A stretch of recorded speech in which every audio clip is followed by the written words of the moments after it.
All right. So we are discussing, as you see projected on the screen, perhaps it's even better to do the pleasantries again. So good morning again and welcome to, I think, our last but 1 week together on till 417 contemporary issues in philosophy. I think we've had a wide range of philosophically interesting themes that we think bother us in these contemporary times. And the last lap focuses on the environment uh, and the rights issues, the ethics issues, the ethical matters that surround the concept of the environment.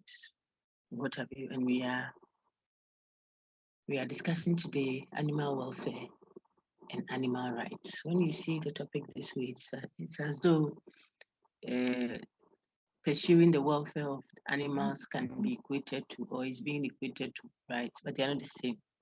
So animal welfare, there are those who are advocating for the welfare of animals, and those who think just the welfare is not enough. You have to see animals as beings that have their own rights, they have a moral standing, or they are worthy of moral consideration, just like humans.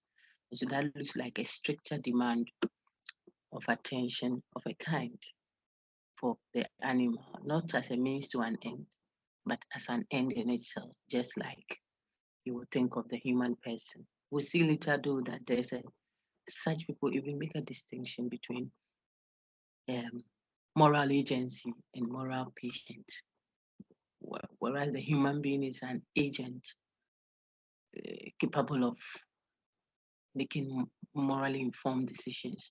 Such people would admit that animals do not have, like Reagan, for example, say animals do not have agency, morally speaking, yet they are like moral patients. So they are on the receiving end, and therefore that that should, elicit some kind of moral entitlement to animals. We will look at those shortly. On our screen now, you know that we want to explore the major theories and debates in the global animal ethics debate, the major theories and the tensions, and the discussions and the disagreements, if you like, when discussing animals globally. We also look at whether we would think of animal welfareism the same way as we think of animal rights. We look at whether or not animals have agency, mm, moral agency, that is, okay, and then whether there is an ethical appreciation of what ought to constitute a good human and animal relationship. We hope that by the time we finish, we would have come to that position, even if we do not have to necessarily toe the line of animal rightists or the animal welfareists. We may have our own reservations about either of the views. One thing that hopefully would come out clear after our discussion will be that there is a certain level of ethical appreciation. Okay, ethical always have to do what is right and wrong. We'll come to a certain sense of accepting that certain ways of relating or dealing with animals, if you like, quote unquote, lower animals, are more appropriate and acceptable and appreciated than others. That at least we are sure will come to. Okay, so the key issues we want to focus on: do animals have rights? Are humans and animals equal? Are animals moral agents? Now that clarity should be there. In a certain sense, empirical scientists will consider even human beings of all kinds and all places as animals too. Okay, so the clarity is we are talking about human beings being a distinct form of animal, so they are not included in this our discussion. When we talk animals, we distinguish human beings from animals. So the question you're asking are animals, as in animals in that sense of it, not Homo sapiens, who would be considered by others as still animals. Okay, that's an extreme level of the discussion. Here we are talking about non-Homo sapiens called animals. Mhm. Are they moral agents? Is there anything morally wrong in the use of animals? Morally, not economically, not politically, okay, not religiously. so that we clarify what the concern is for those who may think that there is something wrong with using animals, for instance, for food, for clothing, for research, for hunting and sports, for pets. Would you want the skin of your father or the skin of your mother used as clothing for another human being? Food for thought.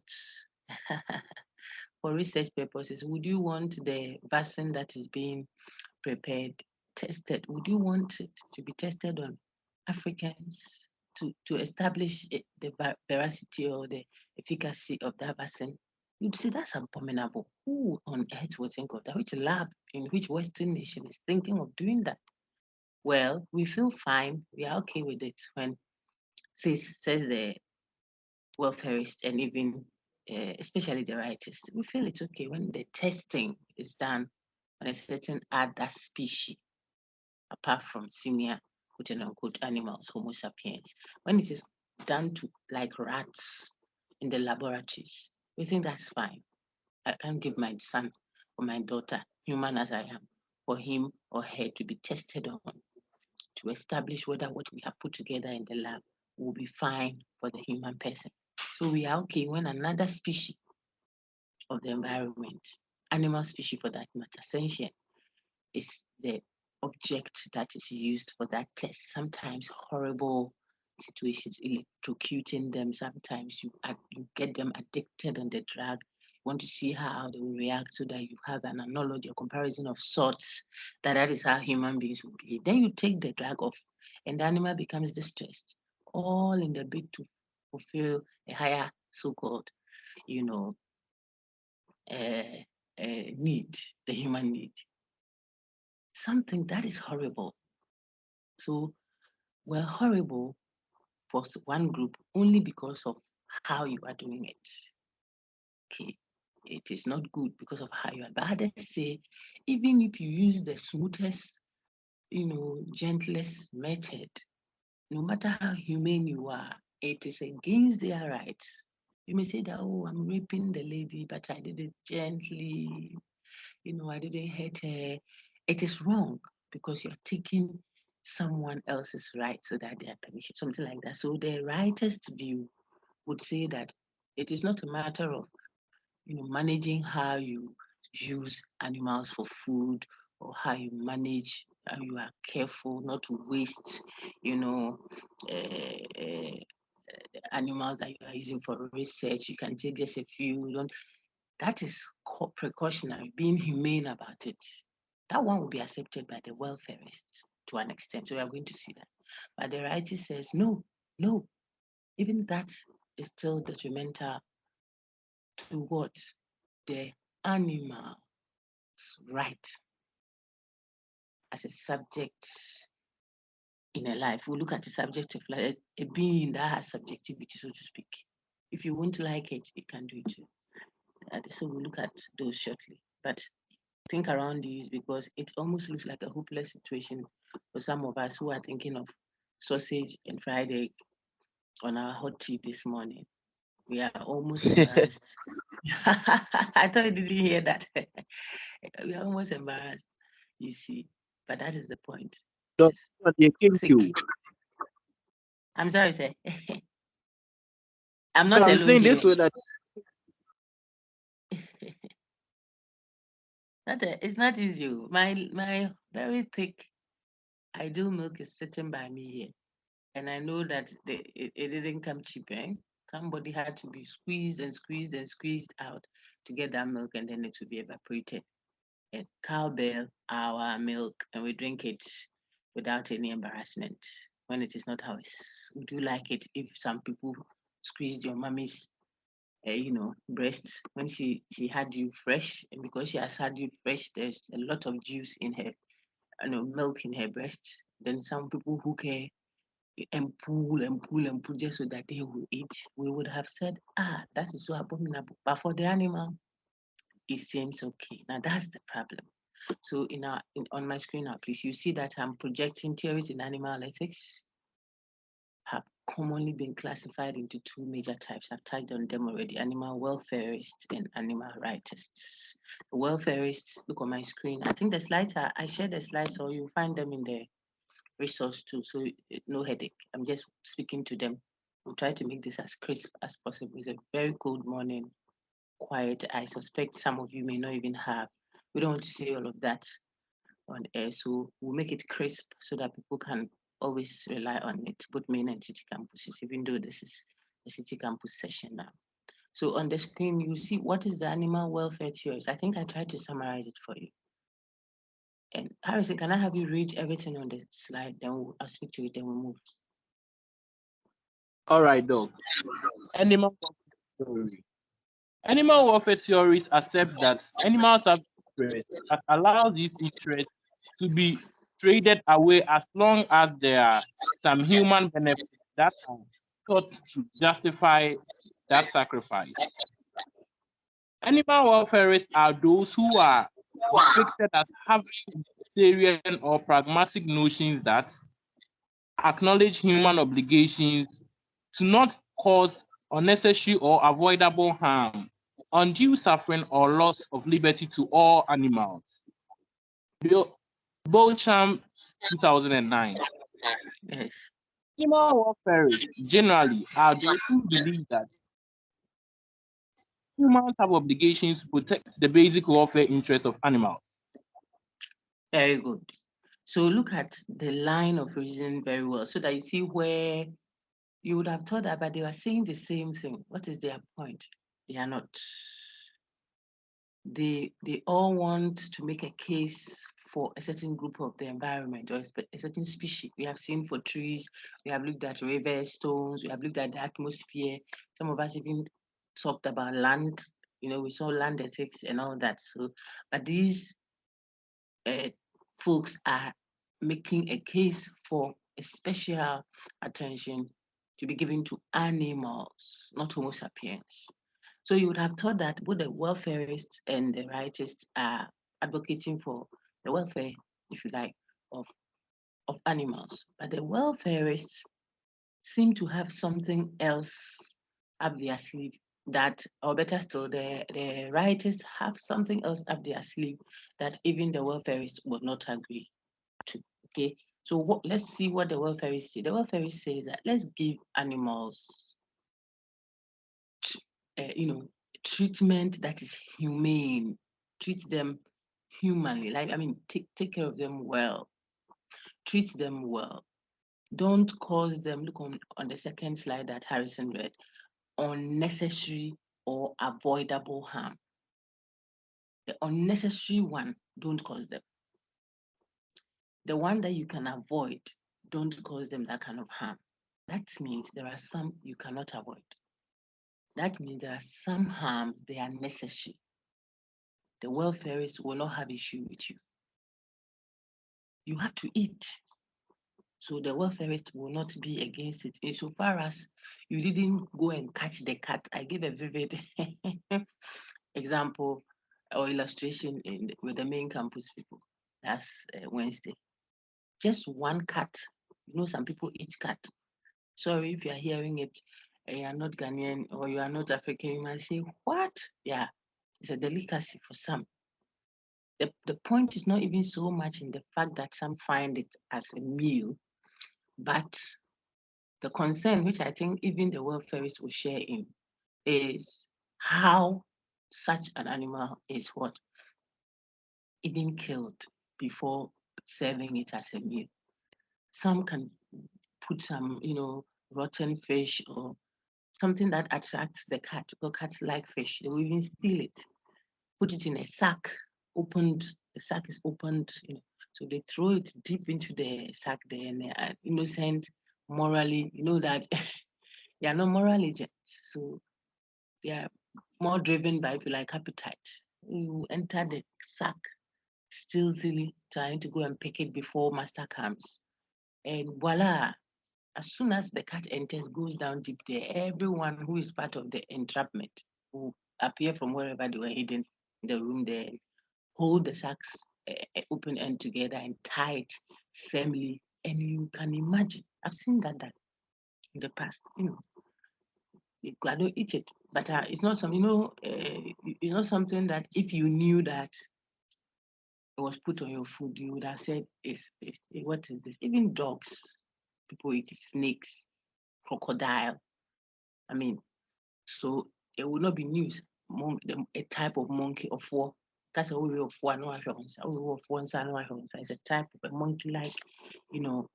And how can you eat that arm on your fufu or something? I mean, it's a delicacy for some. But on the food, you press the tummy down, and then the entrails with the water, the liquid on the soup has gone into the tummy. So when you press it out with everything there, this is delicacy for some. I'm just trying to show you some it's insects, frogs, what have you. So the point I was making with the how the cat is killed is after the cat has entered the sack, already suffocating people.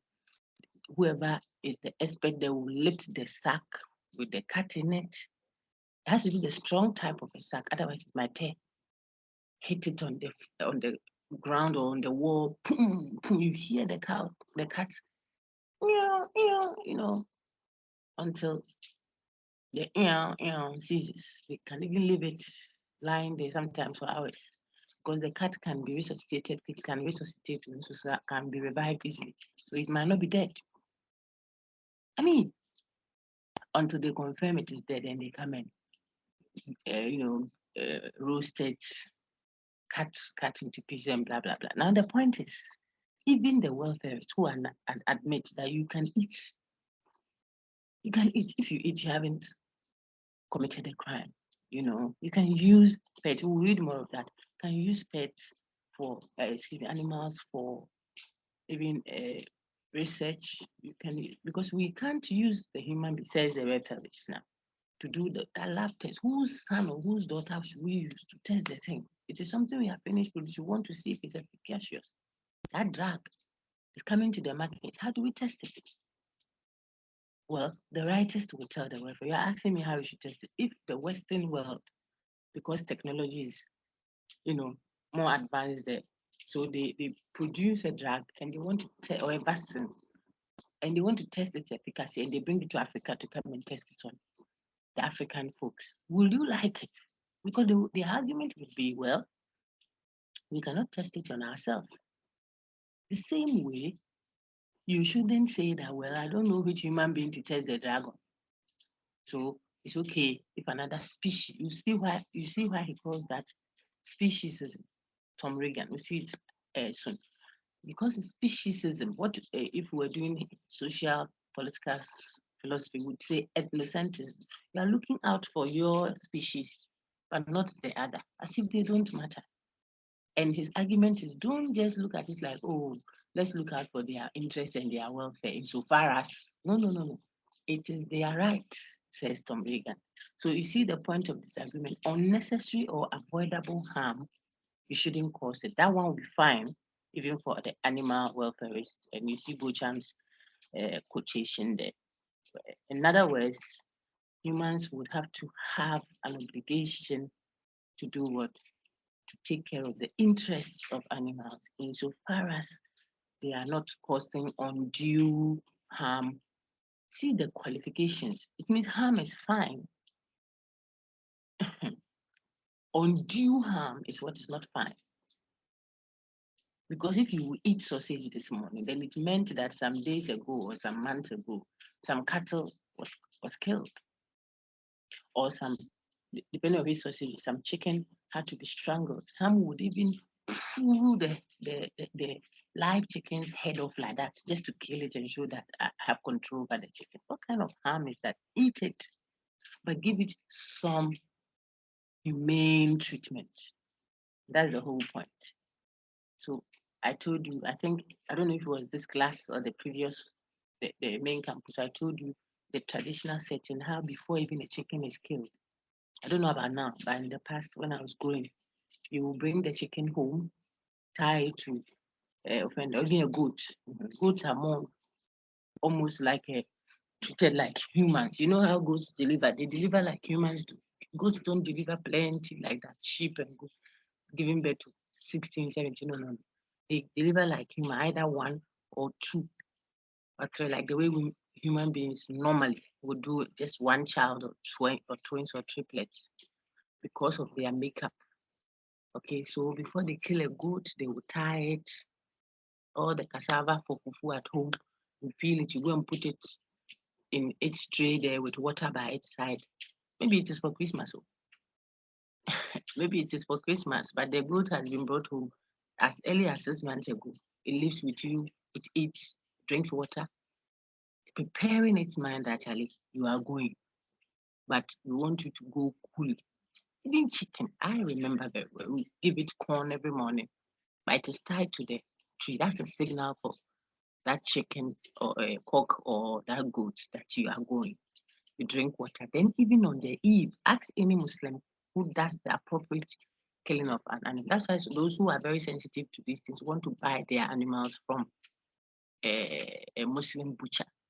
You know, if he might not even be a butcher, but because of the religion's concern for how you handle the animal before it dies, those who are very conscious of that, you know, would want to buy from them.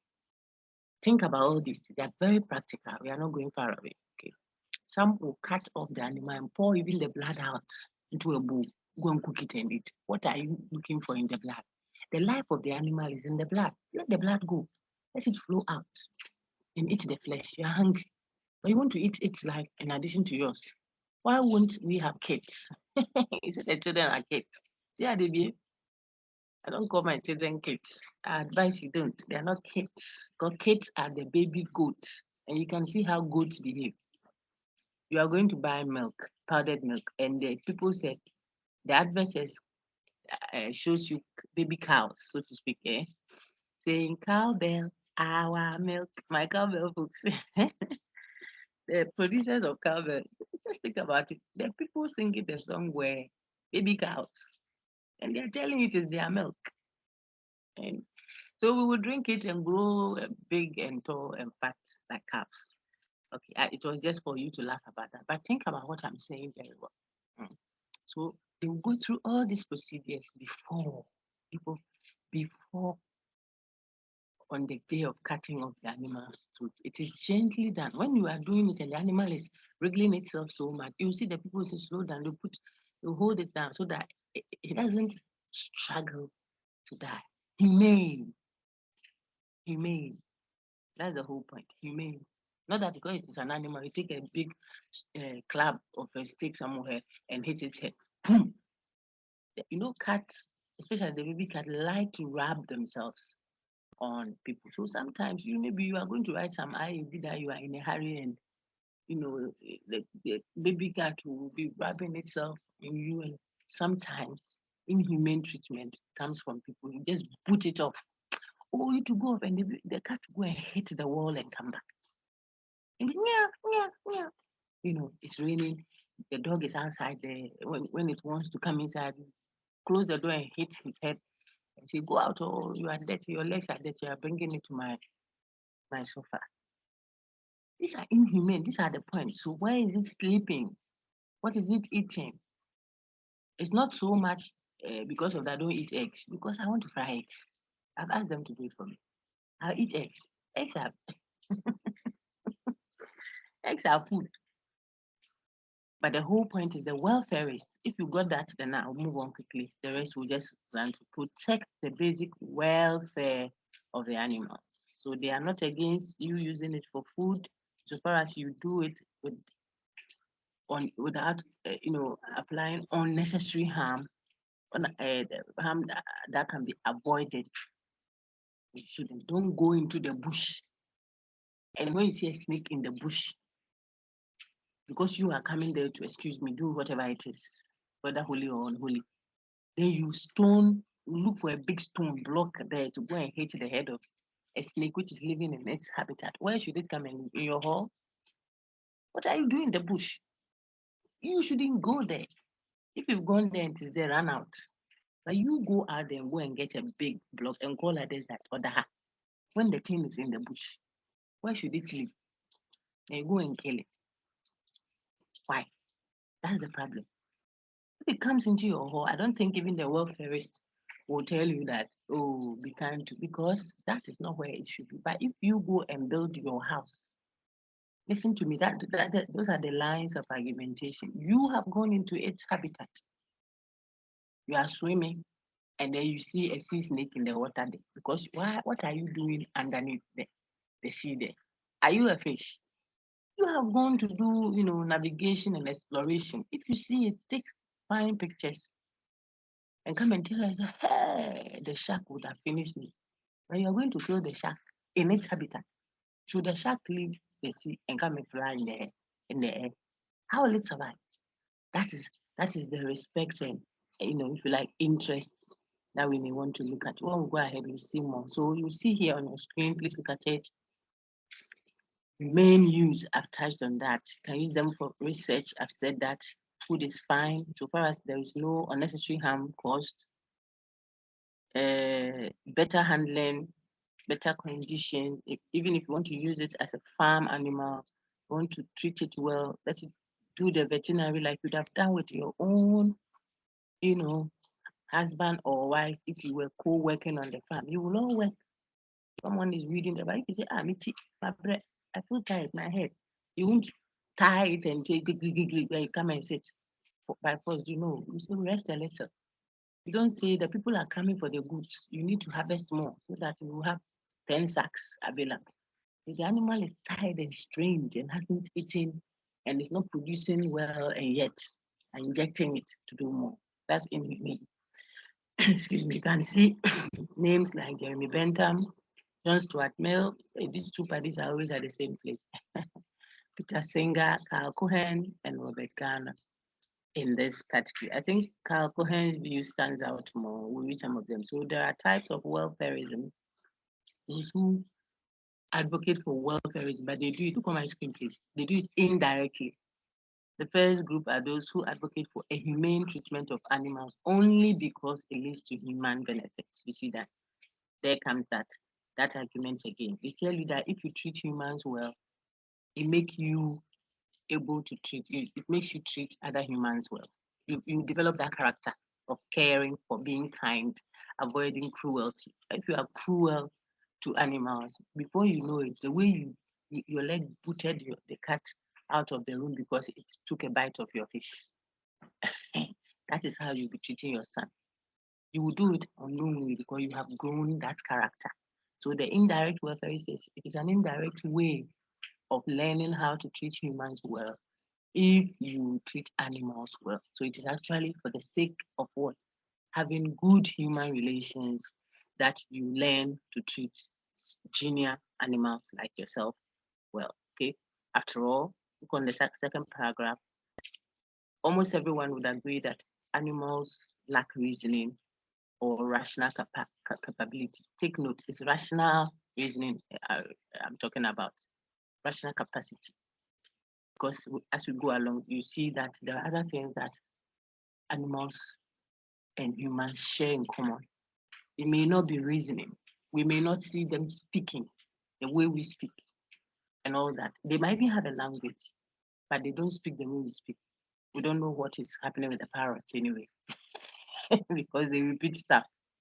We want to be careful over them. But as for rational capacity, it looks like it is one thing that perhaps distinguishes us to a large extent from humans. They take care of their young.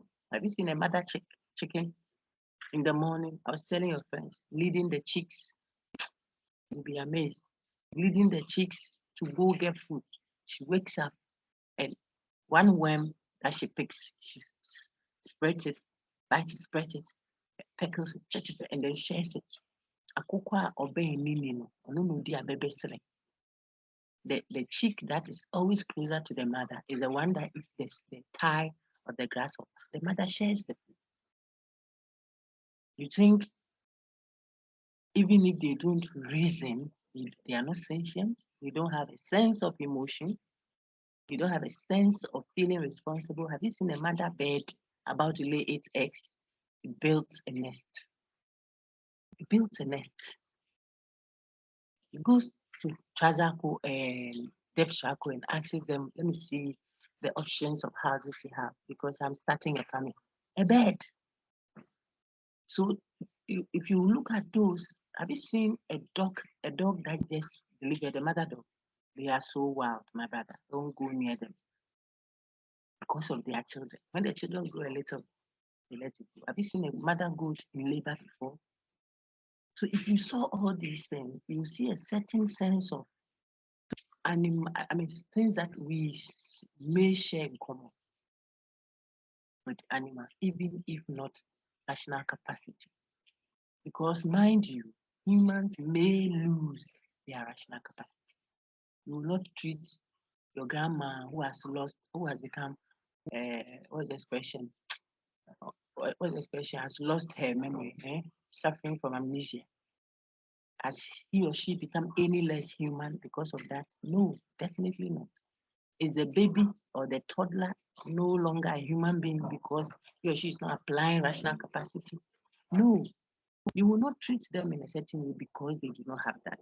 So the point is to look out for these instances and not think like Descartes does down there that animals are just automators or mere machines. All right, I want to have another person read. Okay, someone read indirect welfareism summarized for me, and they will see some authors like that, just what is on the screen.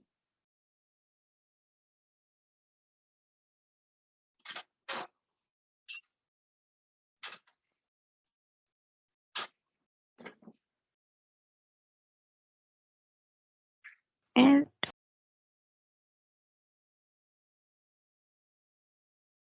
Madam, please answer, but I'm tapping on my side, but I can't see your screen. You can't see mine. To say humans have no duty. Okay, let me stop sharing and reshare. It's a bad word that is, well, not bad. It's a Yes, good because word. my network. No problem. I'll stop sharing and reshare. The weather is very cold and drizzly. I had to check on my windows over there. So if you are not seeing it, I can see. Let me just speak so that we don't spend too much time online because the networks will go bad. Other factors held constant because of the weather. To say humans have Doc, I no can duty to. Okay, go ahead. Indirect welfare. indirect welfareism. To say humans have no duty towards animals in general sense is to say that it does not matter how humans treat them. Immanuel Kant, Jane Leveson, and Saint Aquinas held this indirect welfare view. Mm-hmm. You see, these folks, Kant and his talk about duty and moral dignity and an end in itself. This language is all Kant's language when it comes to human beings. And so he will clearly, categorically tell you a human being is not an animal. You can't use her as a means to an end. You can't use the baby as a means to coin or get the brother to marry you. No, madam. That is Kant.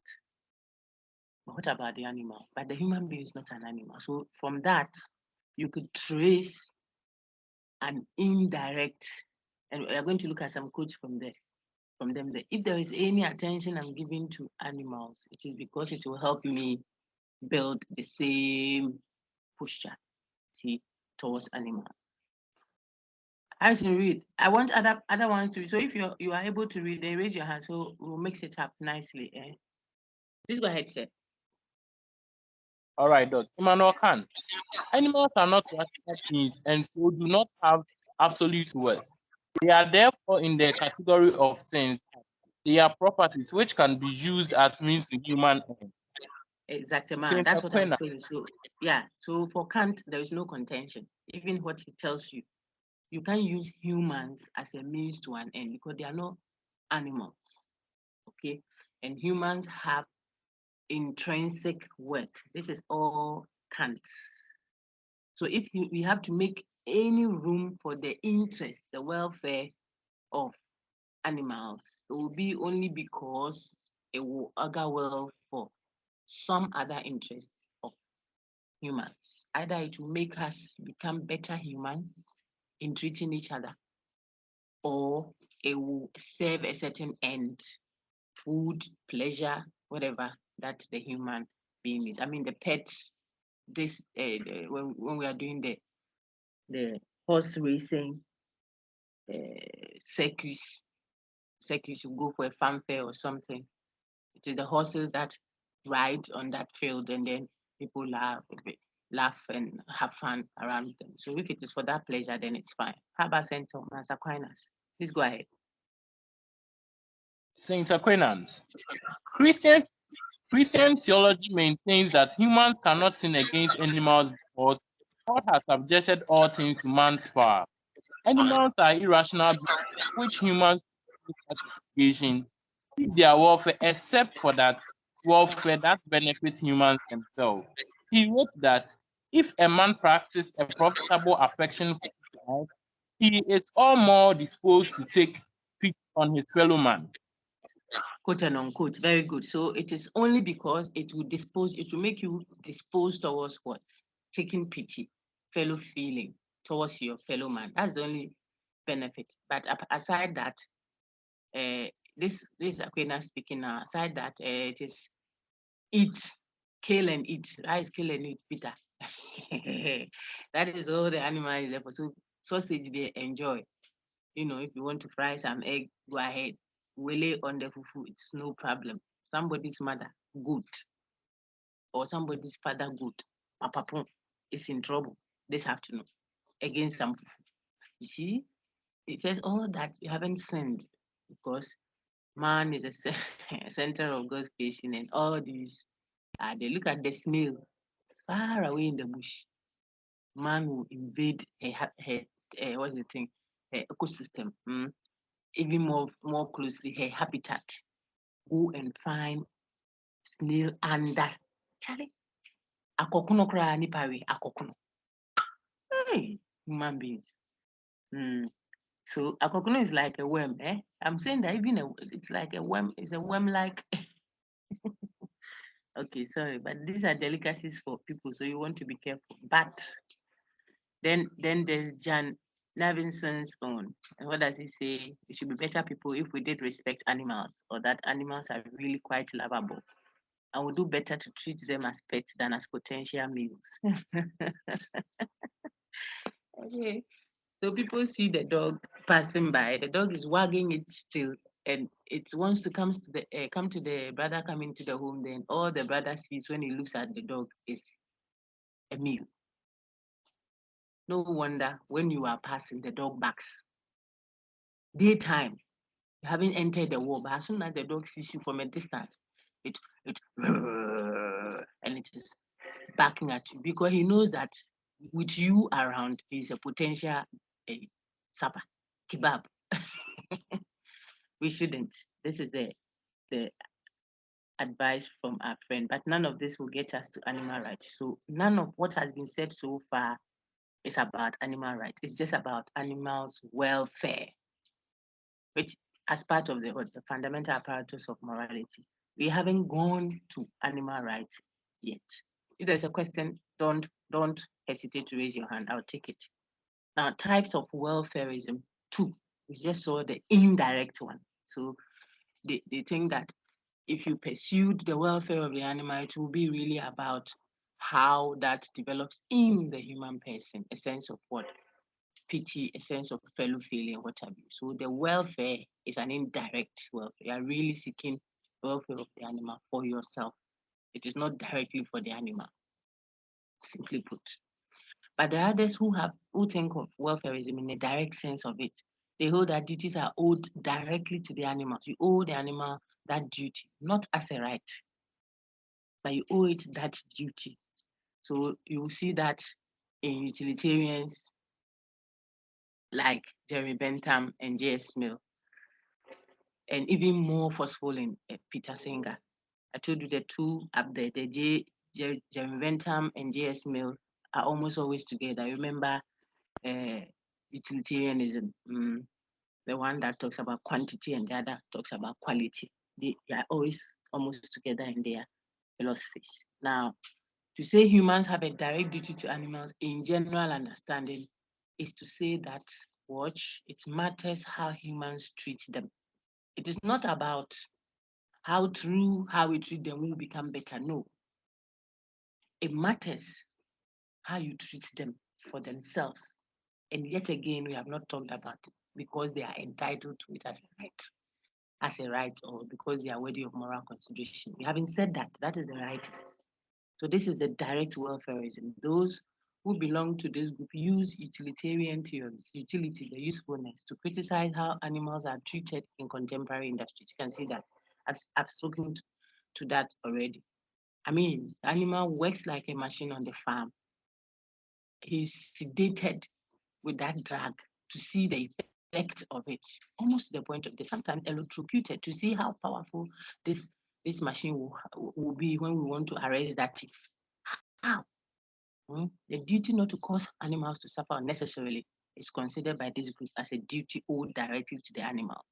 You owe it to the animal, not because you won't do it because you are learning how to not to hurt your son.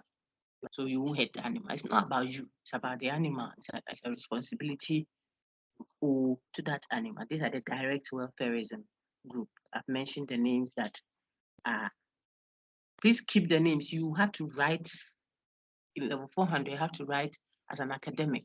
So you can't be writing plenty things without referencing, even at the exam hall, which will be a sitting exam. Okay, so you need to know that Aquinas and Kant will fall within indirect welfareism, whereas I call them the twins, Jeremy Bentham and J.S. Mill and Peter Singer would still be welfareists, but the direct ones for so and so reason. And they can clearly show the distinction. Then you can later show that Tom Reagan and others that we will see are rightists. And this is actually the argument. You have to write that way. So take note of that. This is what people usually have in mind when they talk about animal welfare theory in general. When they talk about animal welfare, they are not interested in the indirect one, really, because the indirect one is not actually talking about the animal's welfare. It's actually talking about the human being's welfare, which will be attained by what? Seeking the welfare of the animal. That is why it looks like the direct welfare, folks will really be those who will be called the welfareist theory. Any questions, please? Let me see if there is a hand up. Then I'll have someone else read. Okay, so I see Emmanuel Diaz hand. Emmanuel, please, is there a question or you want to read for me?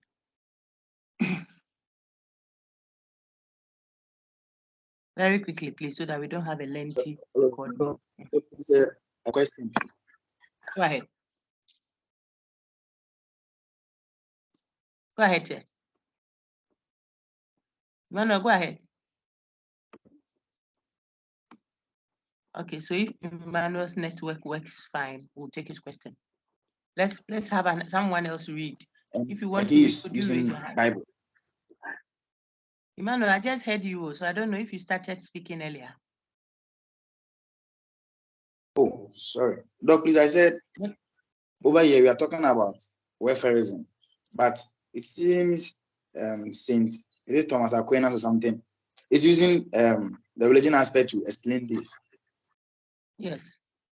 When I did my introduction, I mentioned that it is because of the religious persuasion of Muslims. That is why they treat animals the way they do before they kill them. They kill them in a humane way, cut it in a certain way. It's religion. Yes, so the religion is not an issue. A traditionalist will not just go, even a tree, a serious traditionalist wants to cut down a tree. They will not just go and stand there and get a caterpillar.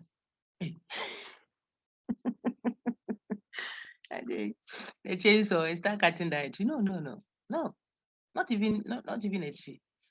I say that to mean something. So it is not just a Christian, person that has an interpretation of how, we should treat animals, and it is based on their religion. Do you know why the person who is an Eastern, who belongs to an Eastern religion of a certain kind, for example, will not eat animals? Is a vegetarian. I know Hare Krishnas of a certain group don't eat animals. I know that Indians of a certain group will not eat cow. They don't eat a snake. No. Why would they eat that? It's all religion inspired. So you cannot make the case devoid of religion, culture. What is a bat doing on someone's fufu? You see that? But that's a delicacy for certain groups of people. What is crocodile meat? You go to Southern Africa and see. and stuff like that. So yes, it is inspired by religion. That is what makes him argue the way he's arguing. His religious faith. Another person's religious faith makes him argue the way he's arguing. Someone is looking at the culture to make it to inspire what they are arguing about. There's no qualms about it at all. Okay. All right. Can I have someone want to read for me, please? Oh dear. Doc, this last one. Go ahead. Just raise your hand there if you want to read so that I can find you. Emmanuel, go ahead quickly. Okay, Doc, you see, at the start point, we talked about you used a cat, the way we kill a cat, as an Me, I'm not example. included though. But Me, I'm not included. I don't know who the we are. the way you are who kill a cat. Eh? If you have exposed yourself, let them hear. Like, yes, sir. You see that I have exposed yourself. You, Emmanuel, I suspect you. Okay, go ahead. okay, Doc, so Doc, like the way we kill a cat, to me, I said I don't it kill is the someone. only best. Emmanuel, I don't kill Okay, someone. This Doc, is a the record. way I don't kill someone. See you. Doc, See the you. way I kill a cat, the way I kill a cat, to me, Yes, sir. is the only best way because of their nature. Can I Because quickly react? Their nature. Can I quickly react, if you don't mind? Do you know why okay. the persons that we want to test in our lab here in this my continent that I'm in, you know why we want to bring you to Africa to come and test it? It's because of the way you behave. Is that is that is that a way to argue? You don't know the trouble that can bring when you argue that way.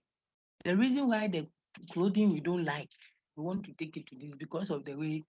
No, if it is wrong, it is wrong. You can't bring a spiked canned fish to this because of the way they are hungry. They say will kill them. You say they are hungry. You see, so if it is not good, it is not good. Unless underlining that reasoning is the point that animals are not worth our time. Who is interested in how you sat on the chair, your weight and the chair, and all that interest is about how the chair is feeling. Oh, sister, the way you are going to sit on this chair, they are worried for the chair. Hey, chair, I'll go with you to court. No. If you are worried, it is for the human, not for the chair. Can we say same of the animal? So you are driving, like I said the last time, I'm driving and the animal crosses you. And animal as it is, it came to the middle of the you two, you didn't intentionally meant to. You didn't mean to really, but you hit it. No one is watching, and it is not your cat or your dog. But just in case you were able to step out quickly, perhaps you could rush it to the veterinary and get him what? Get the animal well. But it is an animal. You see, that's the thinking that these people are advocating against. Don't think that because they are animals, that is how they are. There are human beings, quote and unquote, that behave more animal-like than the chicken that wakes up very early. She's not lazy. Goes ahead of her children. If she sees a hawk coming down to pick her, have you seen some before? You will be shocked. The way the hen will fight. She knows she can't stand the hawk, but she will fight. Even human beings, some mothers are lazy. They sleep and the children will have to go and beg people. You know, these are foreign friends who come and they are at the malls and places there. They are sleeping under the tree. And they are little children, 2 years, 3 years, are on the street, holding people's dresses and collecting money. When they then they go and give it to lazy mother and father. They are not Ghanaians most of the time. Under the tree. Even the hen doesn't do that. What to be that? You picture what I'm telling you. That the hen will be sitting there, then the chick will go and look for worm and bring to the mother. It doesn't happen. So when we want to quickly say, oh, this one is an animal, so you have to slow down. The animal may be teaching us something that we do not even know. So don't let us be very dismissive about how we are treating them, even if we necessarily have to use them for food, for clothing, for what have you. Let us do it in a humane way, is what the welfareists say, because they deserve that from us. It is for them, a duty we owe them, not because it will teach us how to be humane. It's not only about the human being. That's what we have said so far. And I think it is worthy of attention. All right. Doc, I'll Doc, take you. Thank you, Emmanuel. Those were insightful questions. Eunice, please go ahead now.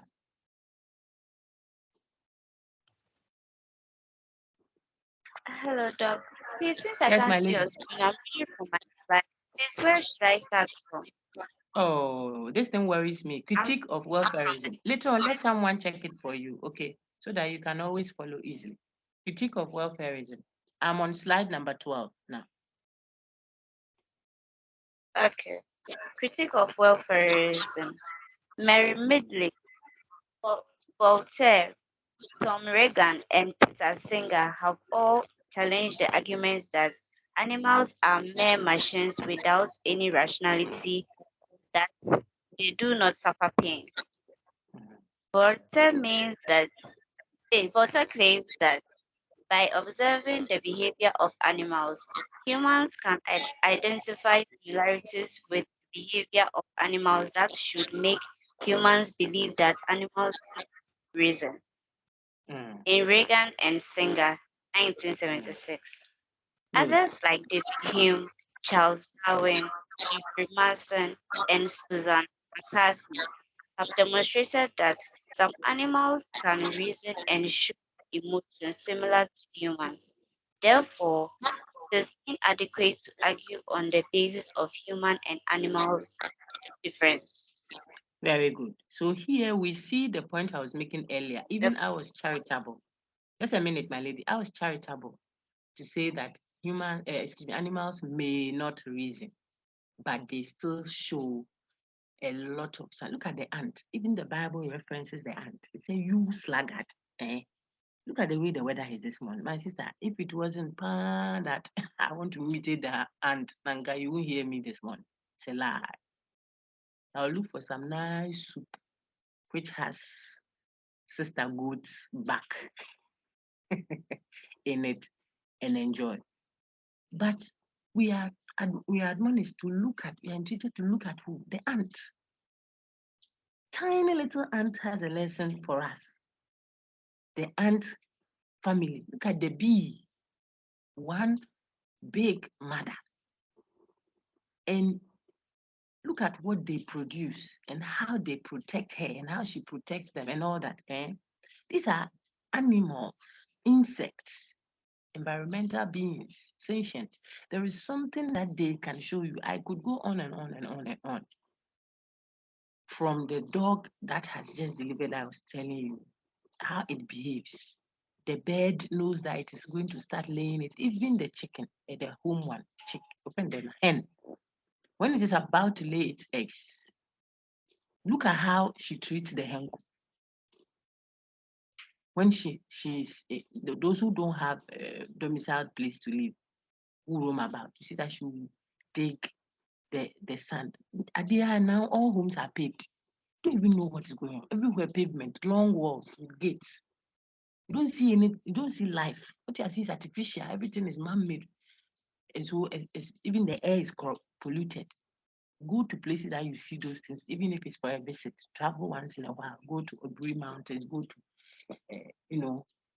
Tadi. Go to the interior. You see the greeneries. Go to Adan or Volta. North. See things like that. The hen will take. She prepares. That's all I'm trying to say. She prepares. Have you seen an anthill? There is no architect, no draftsman that can build than the ant. Legon campus, you see the ant hills. Sometimes it becomes even a threat. Ants, look at its size. They can come together, team up, and build towers of Babels. Strong.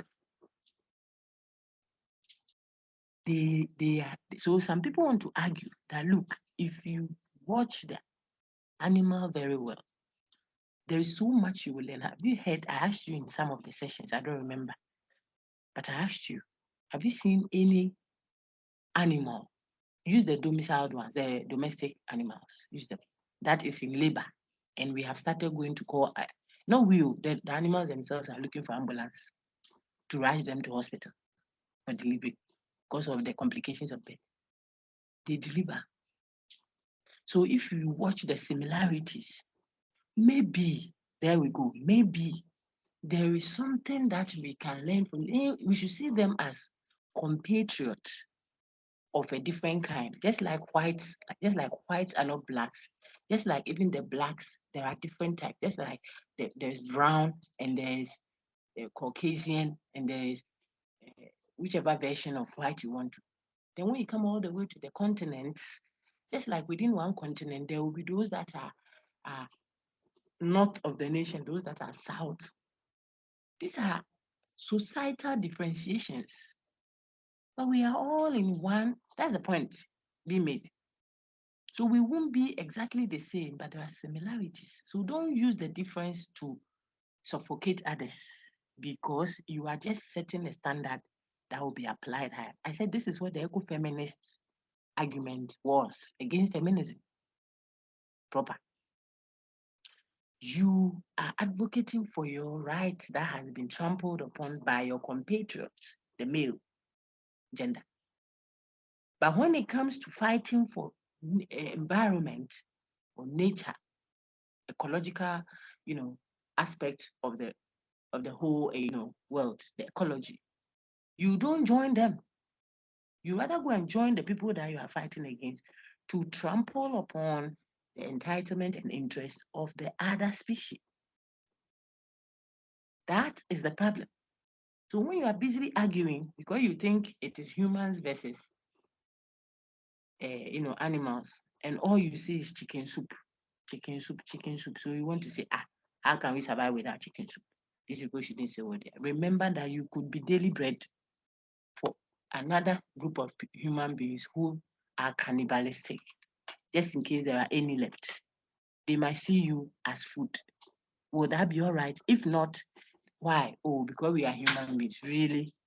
Now your species should be treated differently from the other. So I think I have belabored that point. These authors that Erica read or mentioned are critiquing the idea that humans do not have reason at all. Okay, something that not only reason do they have, but they also have emotions. As for that, you cannot take away emotions. Have you seen a dog that lost a child or something? Or to be lying there doing that. It's amazing. Dog. All right. So if you know that they are emotional, have you seen a lion and how it roars to demonstrate its anger? Just in case you came recently, the one that happened, we were told, I don't know if the news was true, that someone went to the zoo there. And I think it went beyond, the person went to where you shouldn't go around that zoo. So I heard it, I don't know how true it was. The animal apparently hurt him because it had just delivered. You can't joke. They have emotions, anger emotions, pity emotions, hunger. So if you would think of them that way, you wouldn't treat them in a certain way. So I would even want to say, if you don't want to call that rationality, what is more rational than waking up, the goat walks because it knows it is in labor. It goes to find the labor herb. Think about it. There's a lot of grass in the house. So when you give it, it will eat.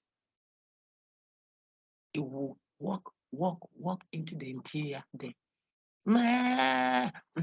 Sometimes part of the baby is out, but the other half is not in there. It means it is experiencing labor, challenge. It won't eat what you are giving it. It will walk and find that particular grass or herb or shrub and munch at it. And it's just sometimes after some few seconds or some few minutes, it will lie down and push, and the baby is out.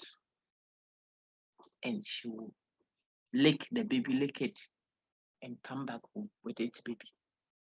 A dog or a cat, the cat will carry its baby in its mouth. Though there was flooding, you see, I'm speaking quietly. I want you to discern. There was flooding in a certain home then where we used to live. So that in the other house, the whole place was flooded. So we put a ladder across so that the people can come to our home once they sorted their. I think their place was a bit lower or something like that. I forgot. But they did all of them moved, the children and the elderly folks, few of them they were able to cross over, and the cat was in there. Before they remembered, "Yeah, Jamwano," it had delivered. I don't remember. I don't want to make an up story, but I think about 3 or 4 kittens.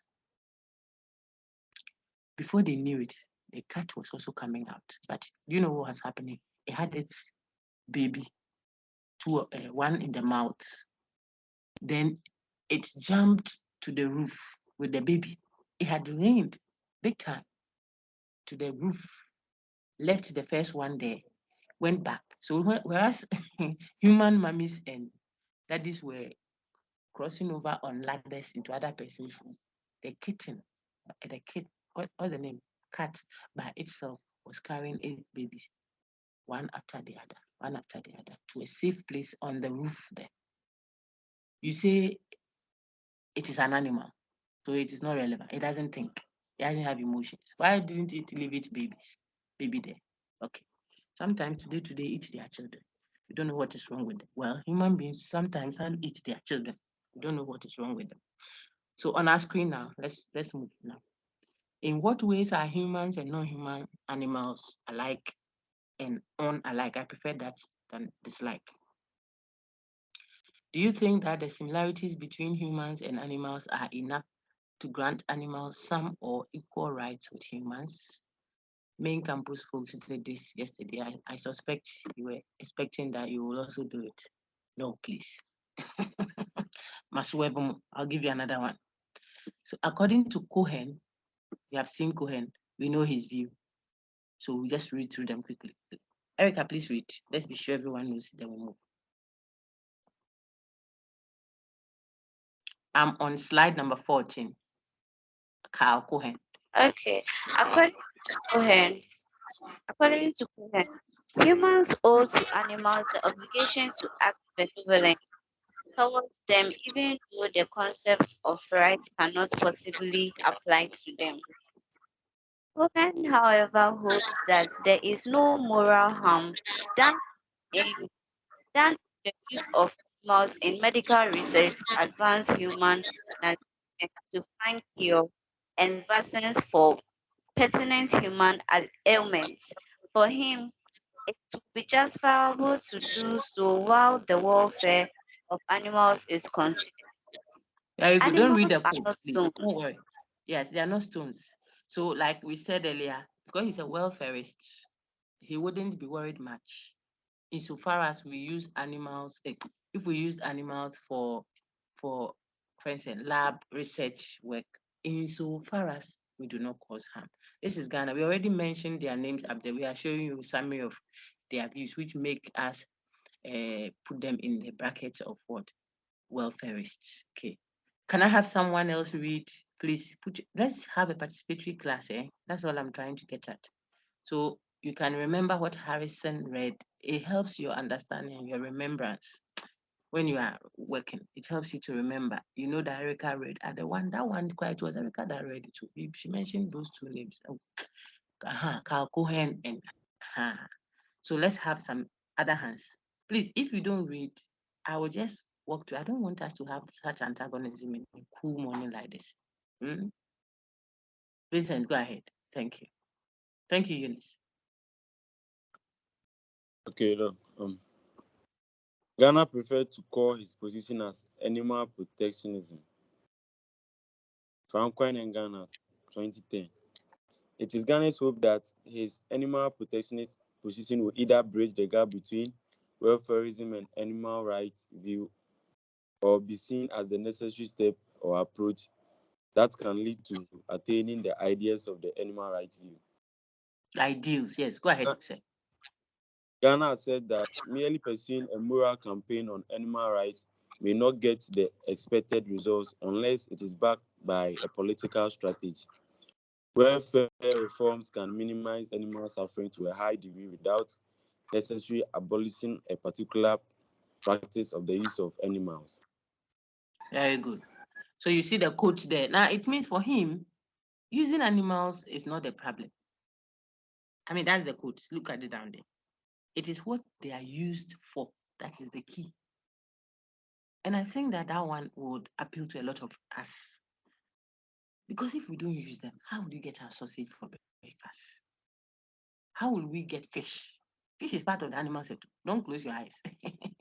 You thought all this was, you should get some money, be no more fine, money to use an animal. Fish, herring, salmon, octopus, seafood. When you go, you say, hey, Charlie, when the guy took me out, I did some seafood and a side plate of seafood and soy animal. Please. I told my father would say, this big fish that you want, don't you know that it's mother? It is some fish's mother, and the children are now orphans. So he didn't like it. When you cut, if you got a big fish, he will ask you to cut it into sizes so that he will not see that it was that big a fish. Like tuna kakra, kebi. No. If it is flakes, tuna flakes is fine. He can eat that. Likes the money and the guitar school boys, the tiny, tiny. Someone to say, you think when you say that it means you are good armor. The tiny, tiny ones are someone's children. Will you like it if your children are displayed on someone's food like that? So whichever way you look at it, we will have need. That is why the welfareists, like this one that you see, Robert Garner says, you people should stop this populist thing. We need to eat. We need to do some research. We can't use ourselves. This one day we have to be biased in our favor. But what we should not do is to use the animal in inappropriate ways that are not needful. So, in other words, if that harm is avoidable, remember the first slide on welfareism, then you should. So, governmental policies should, it's not just a moral campaign. You shouldn't do this. So, are you doing this to the animal? Why? No, no. He said that one doesn't wash. Go get laws made, make reforms. If we see you with a whatever, a dog that strays to the street, we will find you this. Make sure your dog has a hand. He says be pragmatic about it and stop being populist with all the moral talk. Because as for eating them and using them for other things, it shouldn't be a problem. Okay, I tried to summarize. So he calls it, let's protect them.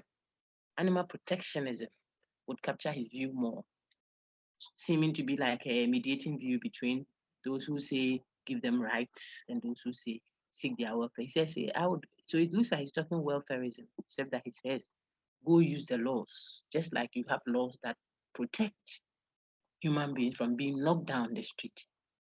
It's the traffic light, the zebra crossing. You know that if you knock the person down in that zebra crossing, you are in big trouble. What about the animal?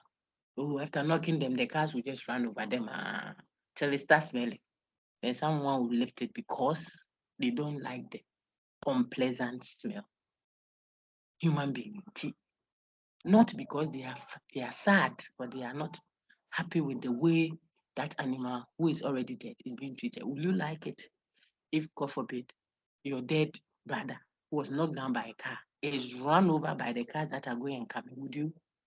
Then why do you want to treat the other person that way? Very good.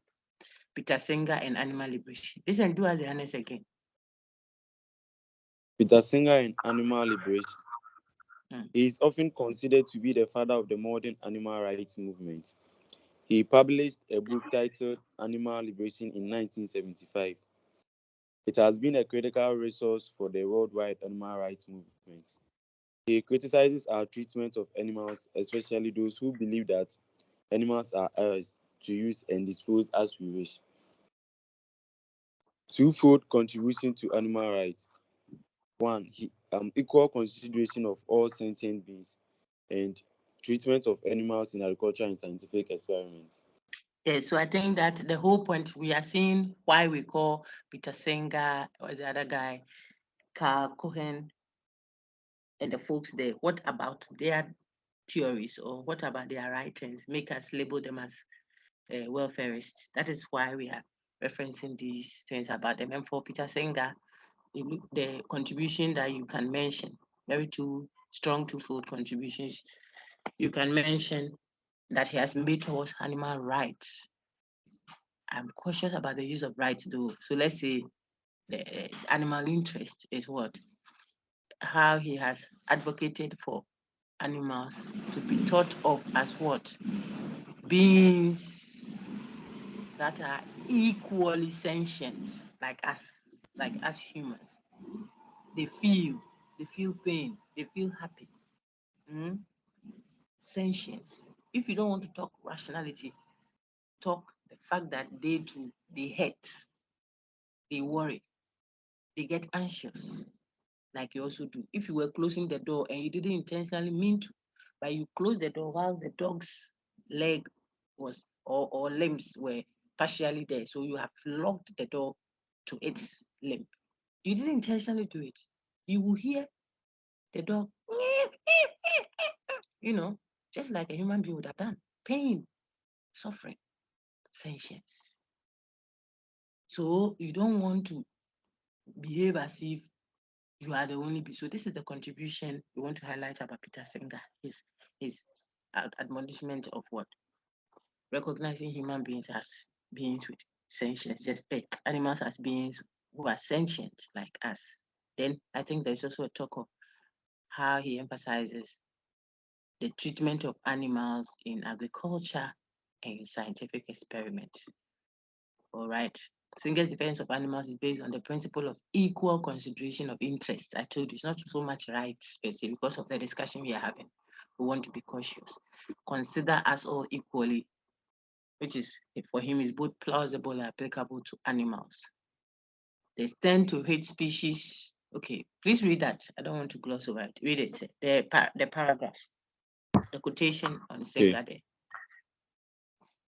I'm arguing that we extend to other species the basic principles of equality that most of us recognize should be extended to all members of our own species. Very good. So so it's straightforward. What is good for the geese, is good for the gander. Hey, why? Is it because I've not taken my sausage? Because of the class I'm going to have, I've not eaten my sausage. I feel guilty, Basa.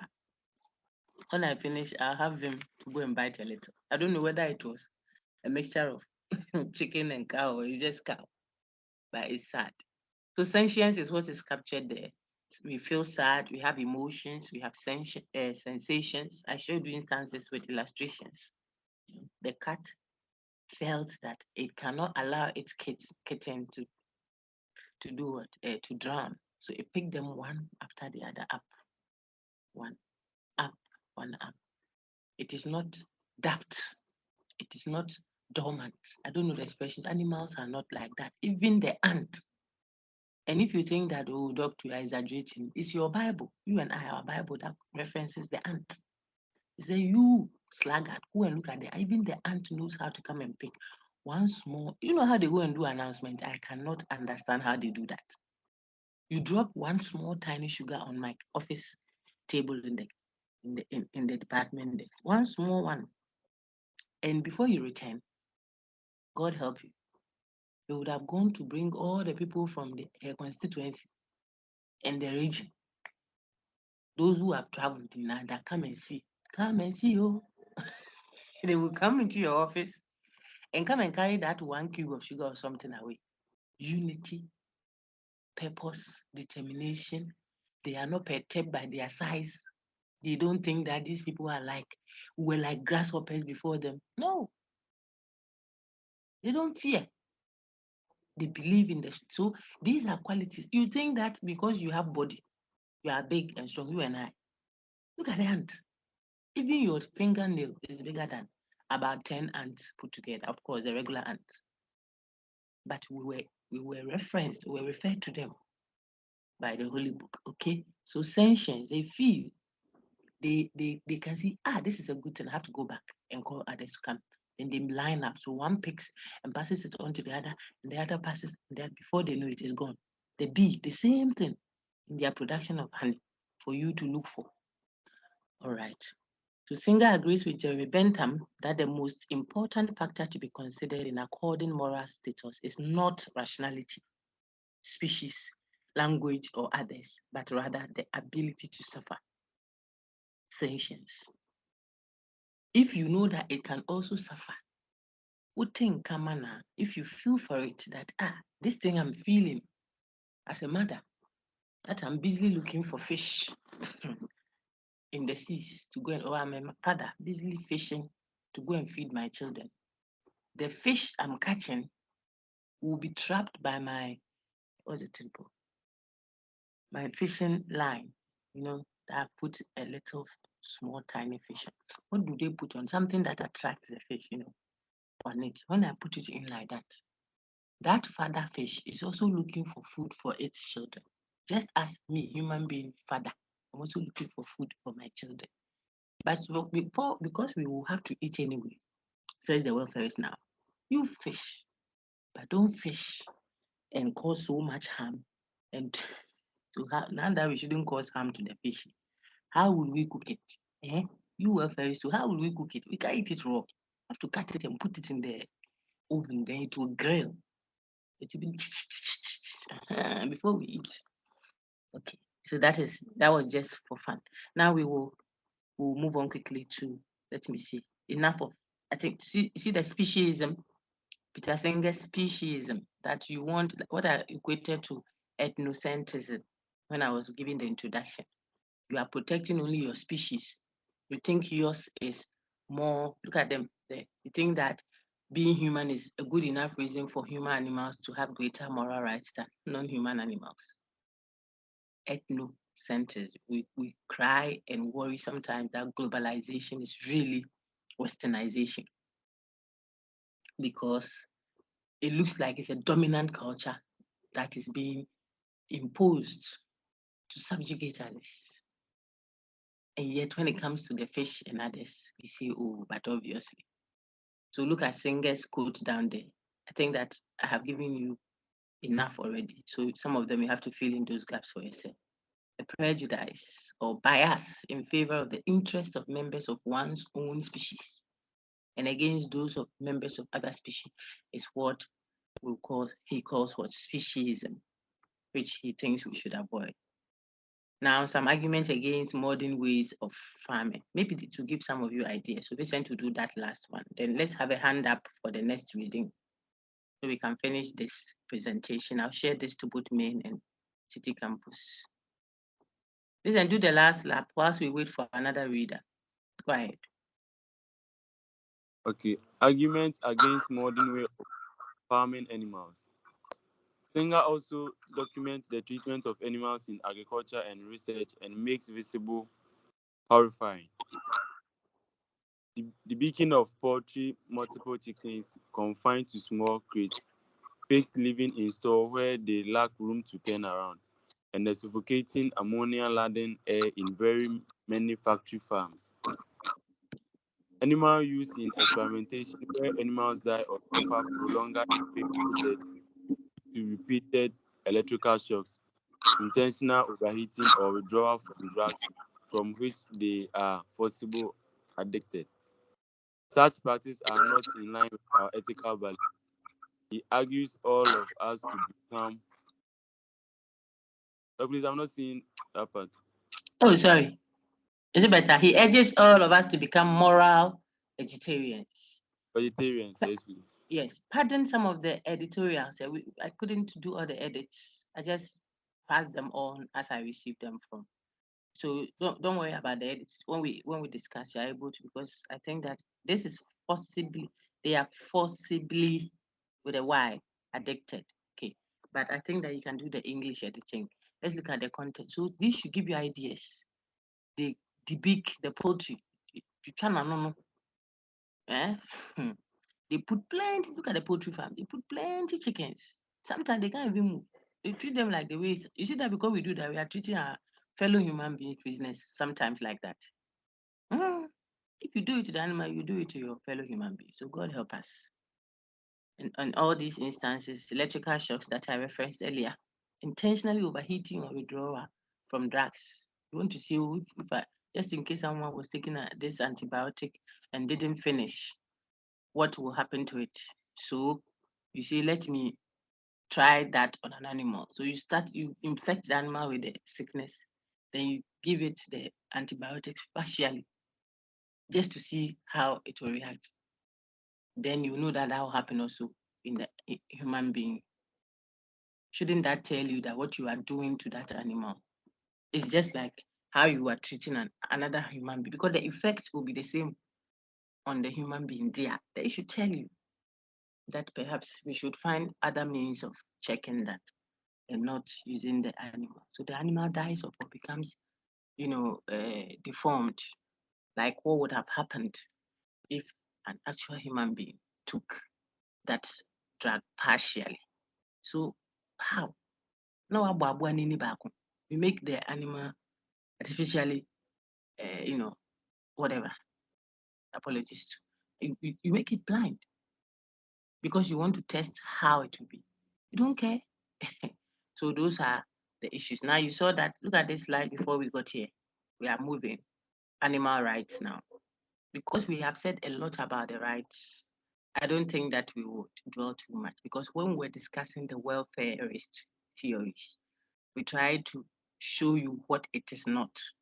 So by now, you would have clarity on the rights. Emmanuel, did you want to read for me, please? Then it is time to do so. If not, thank you, Vincent. Thank you, Erica. Thank you, Harrison. May I have someone else very quickly? Laura, are you there? Where is? Yeah, I can read. Thank you, Emmanuel. Go ahead. Madam, I'm here. Okay, after Emmanuel, Laura, be on standby to read for me. Go ahead, Emmanuel. Say. Animal rights view. The animal rights view holds that animals have certain inherent and robust rights. Tom Beecham notes that animal rights view essentially endorse rights for animals such as the right to life, the right to an uncontaminated habitat, the right not to be constrained in cages or pens, the right not to be used in biomedical research, and many other rights enjoyed by humans. They argue that humans owe direct duties to animals because animals have at least some basic moral rights in the same way as humans do. Okay, so we have said all of this. I don't think there is any question. Beauchamp is just capturing what one would call the animal rights view, which we have overly stressed from the beginning till now, telling you that they do not think that you are just looking out for the interest of the animal and its welfare, but you are actually discharging what the animal owes as a right. And you know that as soon as you speak that way, we will ask you, what is the basis of that right? Where do you place the inherent right that you say the animal has? So we have seen it, and I want us to move on. You see that they would oppose, look on my screen, please, everyone. Such rightist view would oppose any use of animals by invoking and extending the Kantian deontology principle that human beings should be treated as ends rather than means. They will drag this principle to include humans. That is what the animal rights view is saying. So it wants to say, for example, that just like humans have been considered as what inherently or intrinsically what worthy of rights, moral worth, dignity. Think of animals the same way that you would think of humans in Kant's terms, deontology. That's where the right is. That's the difference. So don't say what you wouldn't say of a human person, which I use that example to show. Don't say because of the pregnancy, you must marry me. The baby that has come to my family must marry me. Kant says that baby is worthy of, It's right. You shouldn't use it as a means to get Johnny Bravo. Don't. If you got that one, then I will see what the animal rights is. I also say. They also say the animals may give you all these other things that you say they give. They might serve all those purposes. If you ensure that they have their rights, finito. But if you realize that that thing, the means to an end, is going to undermine the rights that they are entitled to, then don't. As simple as that. Because morally, it will be problematic. So look at the second paragraph, and that is where our heart cut. That is why I can't eat my sausage. By this, the rights view challenge a wide range of current animal use, including but not limited to. It means there can be more. Agriculture, any of food, hey, hunting. Whether you're going to hunt for food, those who are looking for grass cutter in the bush there, and you go, go and switch, fire the one end of the something is. I mean, the animal is in its habitat. You like it? Hunting for food, for sport or entertainment, zoos, they are against it. Will you like it if because of your grandma's skin type,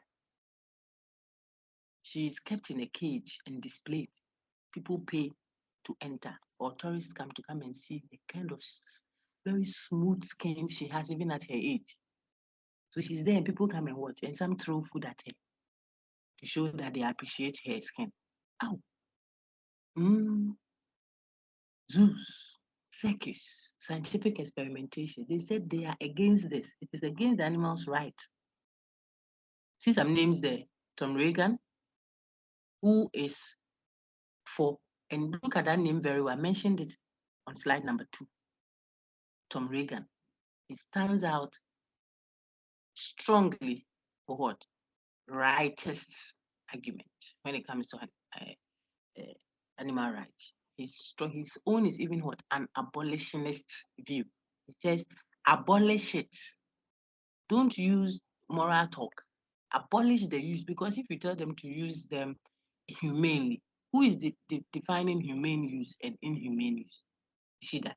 So abolish it. So a leading animal rights advocate describes animal rights theory to be abolitionist in its aspirations. That's the point I'm making. It seeks not to reform how animals are exploited. It's not a question of reformation, no, or to make what people do to them more humane. It's like you are arguing against a colonialist rule, for example. Let's say there was still colonialism in Ghana. I mean, as it was practiced, not the new colonialism that sometimes a philosophical thoughts point to. Okay, but I'm talking about colonialism. You have entered into another territory, and you are determined, like the way you enter into someone's. I've told you the snail, the grass cutter, the sea, go into the territory there. You are ruling there, and we say, oh, we will do that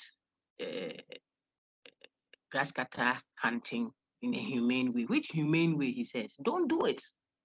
Finito. Because it is not right. You can't colonize in a nice way. What is the nice way of colonizing? Get your bag and baggage and leave. People, leave. Because so if you are Britain, take your bag and go.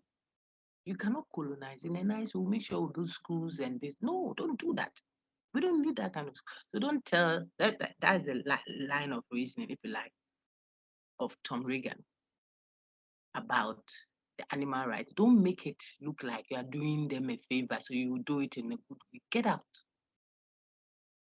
Okay, abolitionist, abolish that thing. So let's say it again. It says that theory, it describes animal rights theory to be abolish. See that abolitionist in its aspirations, seeks not to reform, not that we'll do it now. We will not. No. We'll let the chiefs and us do them. We only have clerks. No, we'll have a rep there. Was no, sir. We don't want reform. How animals are exploited, or to make what people do to them more humane. I've already explained that. But to abolish the exploitation and end it completely. like the completely. You think we are talking only animals? I told you, look at the line of reason of the ecofeminists, and you see what we are looking at. Any disadvantage, any disparaging of one species or a subset of a species by another. The strength of Tom Reagan's argument may apply there. Make it a sharp. You cannot say the ladies should sit on the brothers. You have different rules for different folks, different strokes for different folks in terms of moral entitlement and moral consideration. What is the standard that warrants that kind of differentiation? I'm talking about not how we are doing it, but the standard grounding how we are. We can greet differently. We can greet. Some can greet by lying prostrate. Some can greet by saluting. Some can greet by, removing the cloth off their shoulder. But they are all greeting substantively, fundamentally the same. The differentiation in this regard won't matter. But where you are differentiating fundamentally in terms of rights, what the other being is entitled to, why? That's the question. And here we are talking for animal rights against humans. If you speak very well of that, then you know how to translate the same argumentation to humans versus other humans. That may be a class system or a caste system, properly understood, okay, and all the other kinds of grouping, group differentiation are dealing with. All right, so it's not a question of making them more human, but to abolish them and their exploitation and end it completely. That's the animal rights view is alternatively referred to as the abolitionist position, which is supported by Francione. Explains that this alternative is appropriate because the right theory, properly understood, agitates for the total abolition. Look at the readings there. Those who are interested in are considering, research areas for maybe further study. You can look at those reading references that have been shared on this content. Emmanuel, please read this one.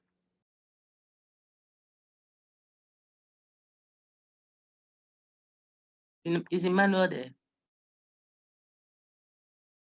Hello, Doc. Sorry, I was muted. Sorry. It's fine. Go ahead.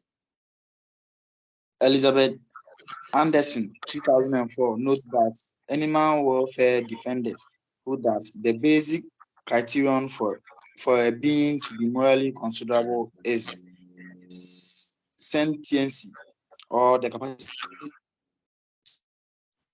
Animal rights advocates argue that the fundamental.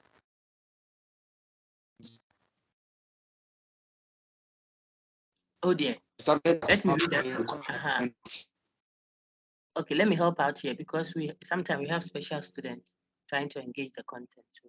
So it says that animal welfare defenders hold that the basic criterion for a being to be morally considerable is sentiency or the capacity to suffer. We've seen that already.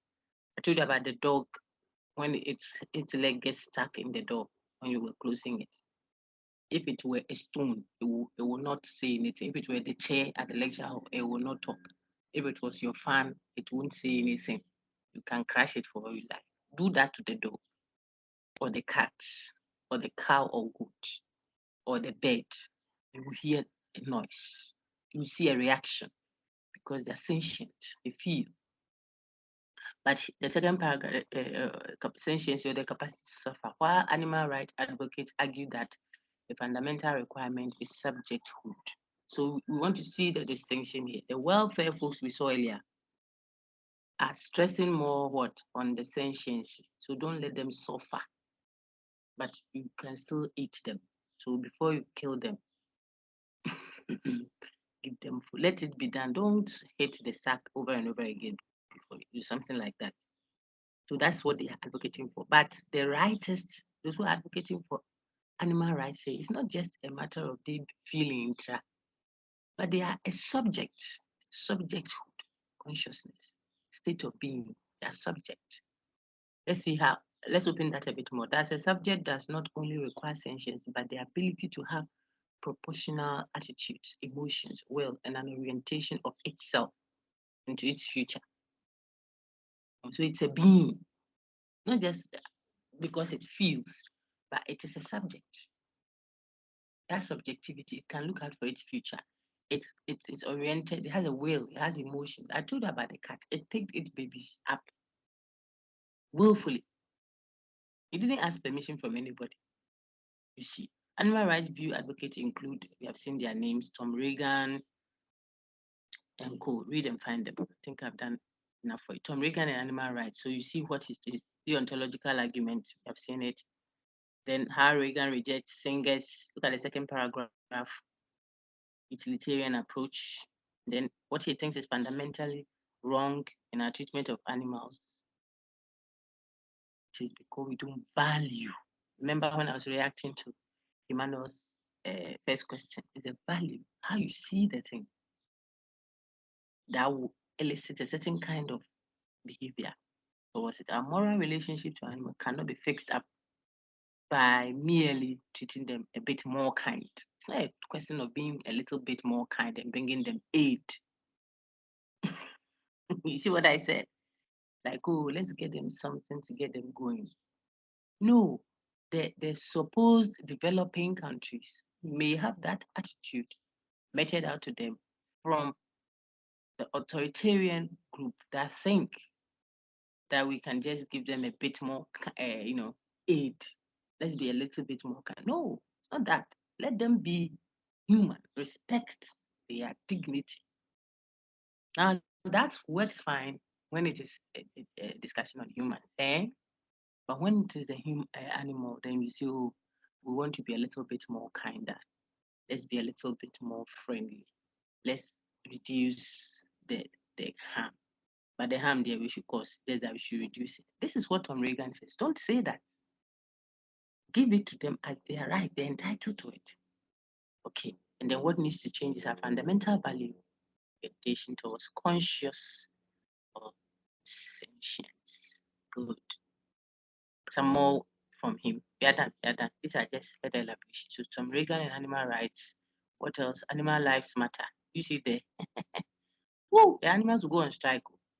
Because they have rights, animals are not to be used for further, blah, blah, blah. All of them. It is fundamentally wrong, he says. It is not any other way. You don't argue around it any other way, but because it is fundamentally wrong, basically. Is to abolish those and treat them because they are subject of a life. That's what I was looking for. Animals are subject of a life. And they are subjects that inhabit a life. You come to the traditional settings, especially in African traditional settings, even the trees, even the rivers. But I think we've advocated for that in the past discussion. So focus more on the animals. They are subjects of a life. So what? For my screen, and we already know they share stuff in common. Individual animals matter. They are not mere means to an end. All this we said, they have inherent value. Not only humans, but all experiencing subjects of a life have equal inherent worth, hence equal right to be treated with respect. That's basically it. There is life in them. They are experiencing that life that is in them. It's not a dormant life. Okay, to be a subject of a life, according to Regan, is to have beliefs and desires, perception, memory, and a sense of the future. I said all that. At least the experience of pain and pleasure. Then animals are moral, patient. That's the last thing that I think strongly presented. Moral, patience, like a sick person at the hospital, at the receiving end. Whilst human beings are considered moral agents. Let's read that and then we can sum up. Rest. Well done. I think you've done well. Flora, go ahead. Thank you, Emmanuel. Flora, go ahead. Whilst Flora reads, David Amwa will be on standby.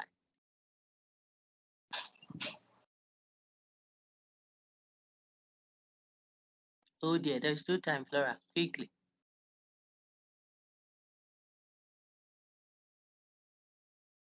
Okay, if Flora is Look, I not have ready yet, WhatsApp. I'll take the question. I want to end the recording very shortly. Okay, I'll take your question, Emmanuel. If Flora is not ready, let me take David Amwa there. David, are you there? One of you should just read. Yes, Let's Doc. finish. Go ahead, sir. Thank you. Tom Reagan and animals' rights. Mhm. Moral agents. Moral agents and Go, sir. Go on, sir. Moral agent and moral patient. Go ahead. Oh dear. I think my brother is having network issues there. Let me just read it and we can go. So moral agents and Madam. moral Madam. patients. And what I'm trying to put, Laura, what is it? Where were you? I was outside. Sorry, I was buying something. I just got inside. Hey, we are doing at the lecture hall. You see, this thing, a cat will not do that. Sorry.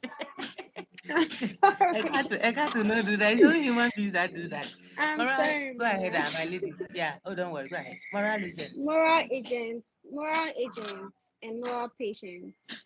Moral agents are viewed as individuals who can determine, among given alternatives, what morally ought to be done.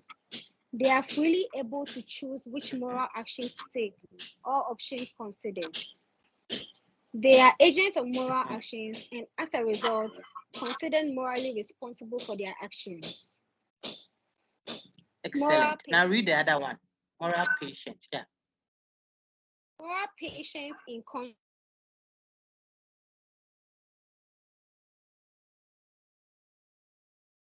Oh dear. Did we lose Flora? Moral patients, in contrast, are considered to lack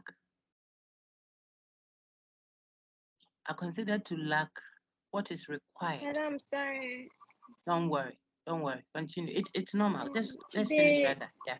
okay. They cannot consider what moral action to take in any situation, and hence cannot be held morally responsible for their actions, since they have no sense of morality. Nevertheless, moral patients, even though cannot be agents of moral actions, can be affected by people's moral actions and thus can be morally harmed. Take note of that, Pa. You will need it for your exam. At least one of the questions. Okay.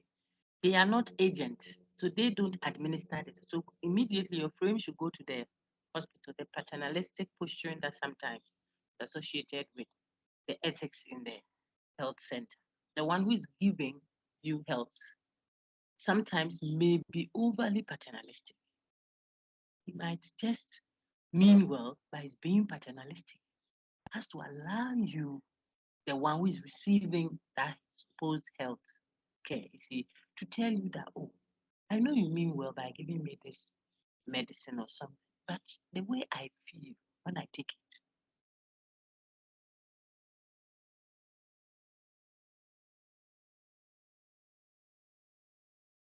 can't we have an alternative?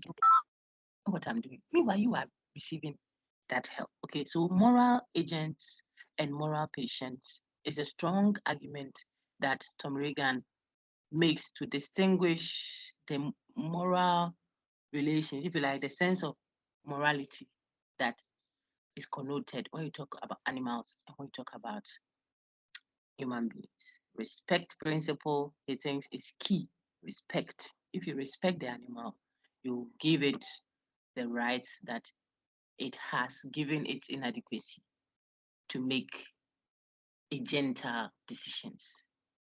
The fact I told you, the fact that grandma and grandpa have lost their rational ability, quote and unquote, because they've grown, doesn't mean you just get up and push their food to them on the floor there and lock them in the room and run away with Johnny Bravo to go and have a weekend and come back.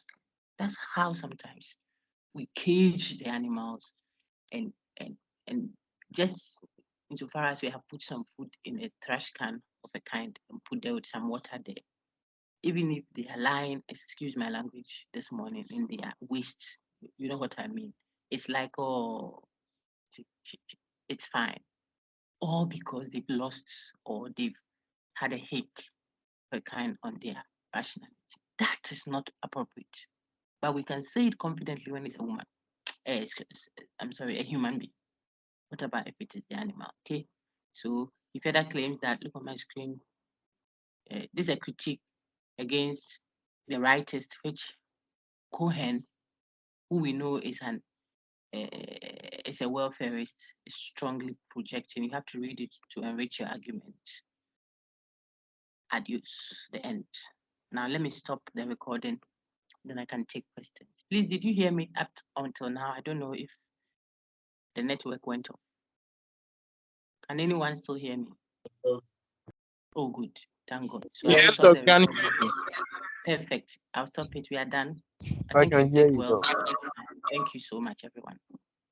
So I'll take your questions. Emmanuel, you had a question, and one other or two others, then we can be done.